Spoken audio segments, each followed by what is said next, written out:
हमारी बुशरा बीबी साहिबा से अडियाला जेल में मुलाकात हुई है, बनी गाला सब जेल में। तो हम जब गए उसके बाद हम अडियाला आए तो बनी गाला सब जेल में बुशरा बीबी साहिबा ने आज एक बात की है। उन्होंने कहा है कि जब मुझे उन्होंने खाना दिया है 6 दिन पहले तो उसमें बहुत ज़्यादा मिर्चें थी,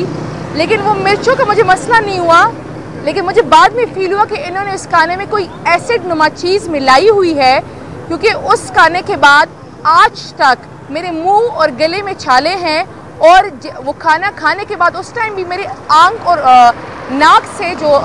पानी बह रहा था और अभी तक उनकी तबीयत ख़राब है। ये उन्होंने कौम को आगाह किया है। दूसरी उन्होंने ये बात की है कि आप चाहे मुझे 1000 साल या मेरी जितनी उम्र है वो मुझे जेल में रखे, मुझे कोई फ़र्क नहीं पड़ता, मैं खान साहब के साथ ही रहूँगी और मैं खान साहब के साथ डट कर खड़ी हुई और उनकी ताकत बनूंगी।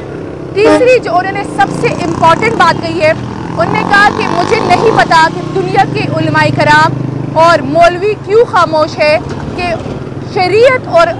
कुरानी जो अल्लाह ताला का फ़ैसला है उसकी इतनी बड़ी खिलाफ वर्जी हुई है, किसके डर पे ये सारे चुप है। और जो ब्रेकिंग न्यूज़ उन्होंने बताई है, उन्होंने कहा है कि मैं अब कौम को आगाह कहूँगी कि ये सारी कहानी कहाँ से शुरू हुई थी, खान साहब का जो ये लड़ाई है ये किस पॉइंट पे शुरू हुई थी, क्यों शुरू हुई थी। मैं इसको कौम को सब कुछ आगाह करूँगी और वो इंशाल्लाह अगली मुलाकात में वो सारा कुछ बता देंगे।